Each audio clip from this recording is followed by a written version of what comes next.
of Mullen Automotive, ticker MULN. I feel like you don't need an introduction because they're here to see you and they're excited to hear what you have to say, David. Thank you. Thank you. It's a pleasure to be on your show. I appreciate that. Look, I'm going to start things off with the annual meeting that I believe, unfortunately, you weren't there. There are a lot of rumors, right? Look, I follow different threads and I follow, FinTwit because I want to make sure the people get the answers that they want. Let's just start off there. Why weren't you there? What's going on? Well, I'm back from the dead. So you found a cure for that one. Yeah, I caught a little bit of a bacterial infection, spent a little time, in the hospital, and found out after, some, blood cultures that took about 4 or 5 days to get back that I basically had E. coli, some food poisoning, and that was pretty much it. But, I'm back and back in the saddle again and ready to go. Yeah, I bet. Well, I'm glad you're feeling better. As someone who just recently learned how to cook, I know it can be a little antsy with the food poisoning and all that. So I'm glad you're feeling better. And I remember you saying you're always working tirelessly for the investors and everyone watching here as well. So let's kind of get right to it. Tell me about any updates that we need to get. You had a couple of press releases, right? So let's start there. What updates do you have for the viewers at home regarding your company today? Well, we're doing extremely well. We're growing at a fast pace. We're moving quickly to capture as much of the workforce that's available out there to push our initiatives forward, specifically as it relates to all the different utility vehicles from a Class 1 all the way up to a Class 5. Our first offering, obviously, will be that Class 1 van, and we're very excited about it. We're in the process right now of testing. We announced maybe about a month ago we were going to integrate a larger 80 kilowatt plus hour battery pack into that vehicle to give it the best range in its class in the market. And we've done that and we're testing it now. So we're pretty excited about that. We think that's a game changer for us, and we're working diligently to fulfill some of the obligations we have in order to get this car into the market to potential customers that have committed to being the first to purchase this vehicle. So we're working diligently to get that to happen and put it behind us. We're excited about that. We expanded our facilities down into Irvine, California. We're at 100 Technology Drive down there. We've been hiring design engineers. One specific person we're pretty excited about is a guy named Andre Hudson. The guy's amazing. Probably in my opinion, one of the best designers to come around, for a long time. And we're very fortunate that we just added him to our team. This guy is amazing. Interior, exterior, thinks out of the box. He's not your typical design guy that's constrained by what the OEMs had established over the last 2 or 3 decades on taking the path of least resistance and delivering a product that maybe the consumer doesn't want or isn't excited about. We're going to go way out of the box and touch the spectrums of the greatest potential for creativity and delivering some of the sexiest, best looking performance vehicles from across the board, not just the Mullen 5, but I spoke to him a few days ago and I told him, I said, Andre, I want the Mullen 1, the Class 1, to be the best looking utility vehicle, last mile delivery vehicle on the road. And he laughed at me. He says, yeah, let's make it happen. So we'll add some aesthetics to it. It doesn't have to be boring.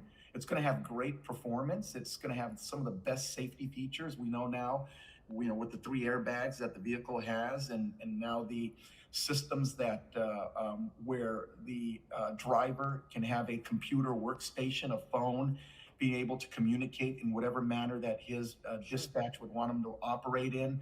We're adding these next generational type of systems into these vehicles, but hey, why not make it look nice, right? Right, aesthetically, let's work on trim, let's work on interior, exterior, and then we're also working on some next generation technology that we're integrating with partners of ours in different parts of the world, and we're going to announce things very soon that are going to be very cutting edge, meaning nobody is doing these types of things. And I can, with certainty, uh, um, we're trying to make the driver in a last mile vehicle as comfortable as possible so he doesn't have to stop in between delivery points. Sure. We're trying to offer features in the vehicle that will make that possible. One of which I don't want to get into great detail about because it's going to be a Sure. PR that's going to be coming out momentarily, but many technology additions to not only the utility vehicles, but the Mullen 5 and all of the vehicles that we're working with that will integrate across multiple platforms, but really to give the occupant the convenience of being able to not have to stop. And that Sure. should mean, a long travel, taking the Mullen 5, going from, as an example, from Los Angeles to Utah, being able to maximize your time. So we're looking at very creative, very out of the box technologies that, one, are not just ideas but items that go into vehicles that are not only tested but certified, homologated, so that they can be used. And so we're excited about that.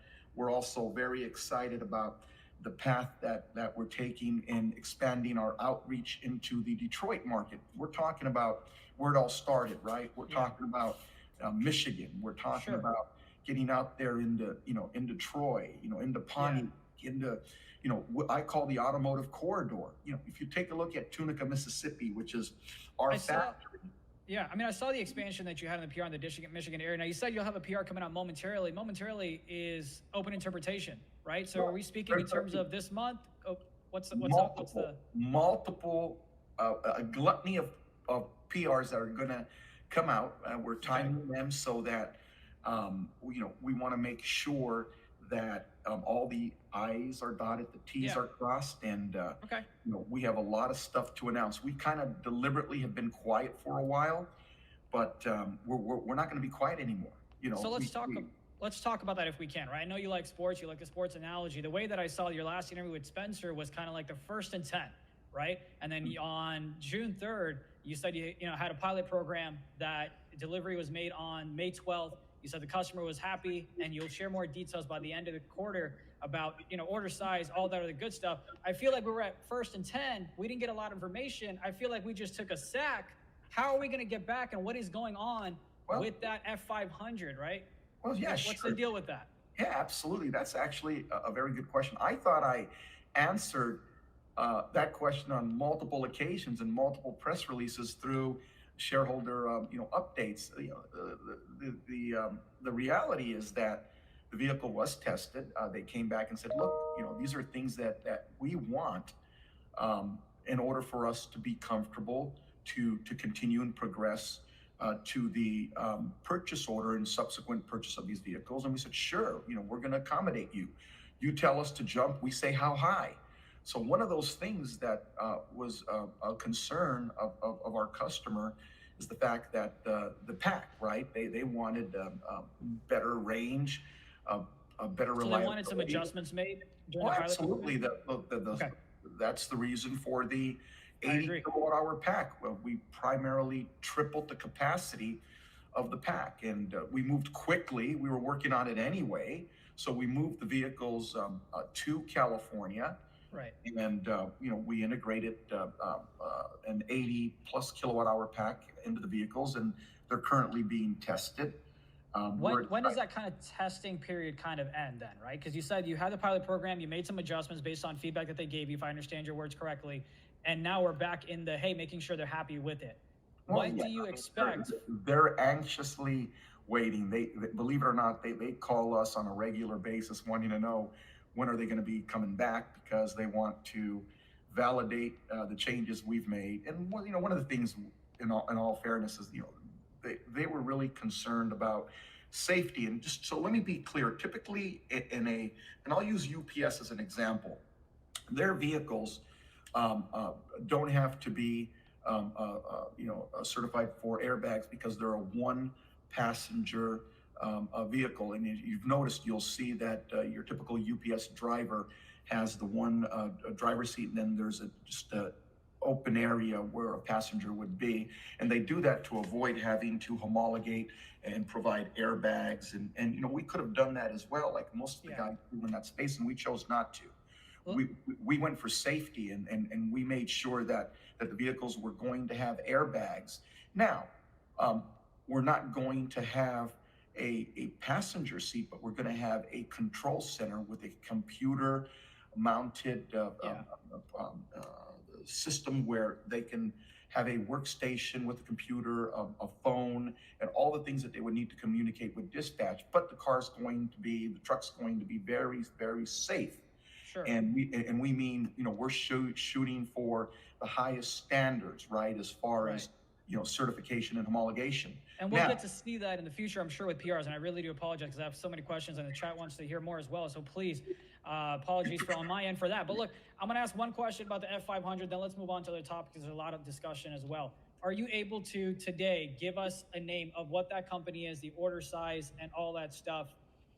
Or are we waiting for a future press release? I would love to, but I would probably lose the order by explicit instruction. Sure. And under NDA, we were specifically told, because of the size of the company and the type of so it's because of an NDA that you're not able to speak on that at the moment, but you do hope to have a press release later this month or whenever that may be. Well, what I am going to say, right, we are going to deliver the vehicle per their instruction. They're going to test it, and then they're going to give us the green light to put out a PR with their purchase order. And I believe, people are going to be real happy. We worked really hard. Listen, this is nothing that just happened overnight. We have been working with this company for over a year. They have visited our offices. Their president has been here. We've been down to their facilities. There's been constant communication. They performed a test. And they came back and they said, look, I will say this. Sure. Before they decided to work with us, they had engaged with several other EV companies prior to us and had committed to buying vehicles and never got vehicles. And this is a fact where they got burned, where they gave deposits and then, didn't get their money or didn't get the vehicles, and what they got was basically, hey man, we can't do it, we're sorry. And so they've gone down that path one too many times, and even with some OEMs. And as class ones are really unavailable since Nissan pulled out of the market. So with us, obviously we're the recipient of the other people's failures to perform. So now, we have to take the extra steps and initiative to make them feel comfortable. They're fully supportive. They call on a regular basis. They want to know, when they can, get the vehicles, and they're hoping that the adjustments we make are consistent with, their demands. And then we have the green light. We can shoot off the PR that we've had ready now, for months. Let's talk about the so you've got the PR ready. Hopefully you're able to release that quick. We've got about 7 minutes here. Let's pivot back over to the ATVM loan, right? On April 29th, we talked about you filing that, and then you said you expected to hear something back in August, and then we go from the complete stage to the conditional commitment, all that stuff. But it's August now. What update do you have regarding that loan? And then I've got a couple more questions that we can move forward to. So as I stated, right, typically with this program, and it's public knowledge, I mean, this is a very lengthy process. And then I told everyone out there when we announced that we had filed that application, and that goes for everybody, that this is a process that the U.S. government goes through, and this process could take years. Now, the last time that they approved, a deal was, about a decade ago. So, they're very, very frugal in how they do this, and I explained the process. They have to invite you to submit. You just can't unilaterally go submit. So you go through a ton of due diligence before you're allowed to submit, and you're invited to submit, which we were invited to submit, and we submitted. We have to wait, and I know that we talk to them on a regular basis. They ask a lot of questions, and you try to move to the next step. The next step is called substantially complete. We are not there yet. And it takes about 12 to 18 months to go to conditional commitment. I remember us talking about that. Well, I look at Tesla from the time that they submitted their ATVM loan to the time they actually got it approved. And I think even with Tesla, it was a very long time. Yeah. So with us, right, we submitted. And when we get to the next step, if we get to the next step, which is called, right, substantially complete, Right. then we got to work You'll toward, update right, us. well, we got to You'll work update us through it. on that, and we'll share that news. Now, I know we've got a couple more things about. Last question on my end, and then we'll kind of turn it over with a couple of more from the chat. Balance sheet, financial health is so key for a company, right? You mentioned Tesla a couple of times. We've seen Elon talk about how they almost went bankrupt, this and that. Nothing comes free in life. What you're trying to do here is not easy to do. It's not low budget. What's the financial health of your company looking like as of right now? Well, we announced a PR not too long ago that we had over $61 million of cash on the balance sheet. We have additional capital, coming in. We're excited. We've spent more money in this last quarter than we've ever had in R&D and advancing our initiatives across the board. We're making progress. We're not, knock on wood. We're excited that things are working out extremely well for us. We're not being affected by any of the issues that some of these SPAC guys, when they initially came in with a big bang with a bunch of money, now that they're realizing that as they burn through their capital, it's a lot harder for them to raise capital in this particular environment because one, they're not, shelf eligible because of the type of deals that they went into. On the other hand, we came in slow. We're I like to tell people it's like the tortoise and the hare, right? We came in, right, not a lot of attention. We were slow, and we're now the guy that's picking up steam, picking up momentum, and we're moving at a quick pace. So let's talk about momentum then, right? Because we've got a couple of minutes here, and I want to turn it over to what folks can expect in the future. Because you're saying, hey, we're in the momentum phase. We went ahead and had that pilot program, made some adjustments, made everything better, and waiting for the feedback and things like that. What can our viewers and investors and potential investors expect from you in the future? The floor is kind of yours to speak to the 3,000 people watching now and the thousands later that are going to recap this. It's all you. Well, I want to start by thanking everyone for being on this program and taking the opportunity to waste, not wasting anybody's time, but I'm going to get right into it. We're real confident that we're going to be one of the guys that makes it to the finish line. And what I mean by that is there's a lot of good people. It's like a horse race. Everyone's out there trying to get to the finish line. Well, what does the finish line really mean? It means not just the fundamentals of generating revenue, getting product into the marketplace, but being able to have sustainability, building a network to support your product.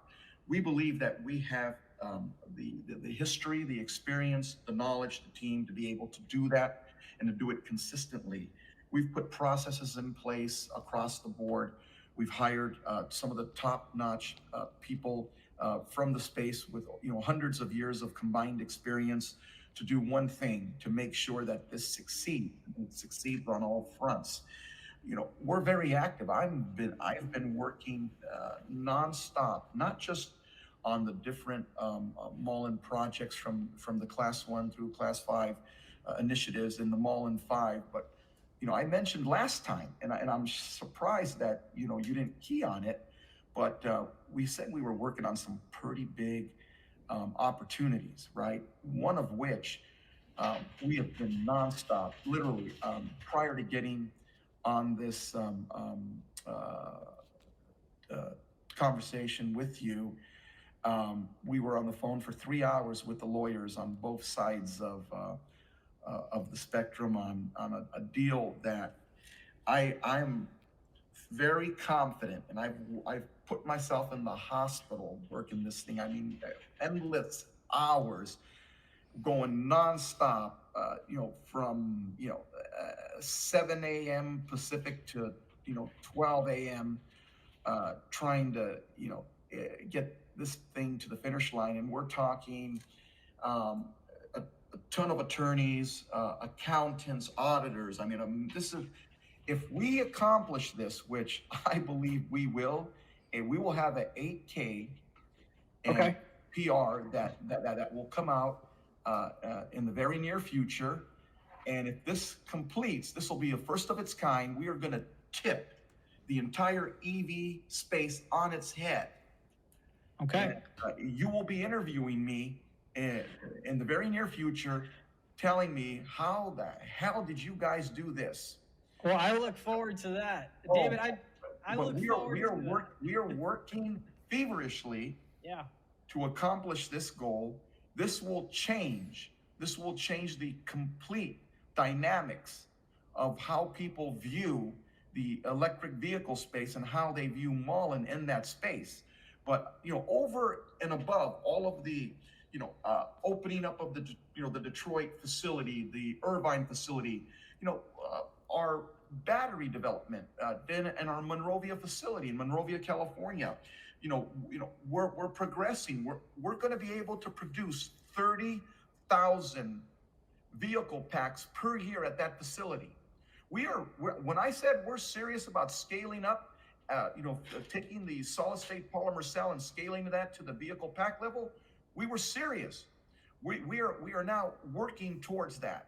So that facility will produce 30,000 packs per year. Let's pick up here at another interview because I do have to get going here. But 8K coming out soon is what I heard from you. You're talking about me and you possibly having another interview. I really do look forward to that because I know we have a lot more to talk about as well. Hopefully the viewers, keep the fingers crossed, but I feel 90% that we're going to announce something generational. We're excited, and for us, this is something that in this space at the independent level that we're all in, and that everyone other than the name of Tesla. Sure. This is going to be special. So awesome. We're excited. We're working towards that. Anything can happen, right? I mean, until I look forward to that. I look forward to that. Until it's announced, anything can happen. But I do feel very confident. Again, we were on the phone for 3 hours, prior to getting on this, Zoom with you, and then we were, the last night we were on the phone till 11 p.m. Eastern, all of us, and then this has been going on now for a long time. So when you put together something at this level, when you put together something at this level, I mean, it's hard, it's complicated, and but when it does materialize, which it will, it changes everything. So we're excited, and with all the great things going on here at Mullen, we feel we are doing, we're creating change. This will be a paradigm shift. So we're excited.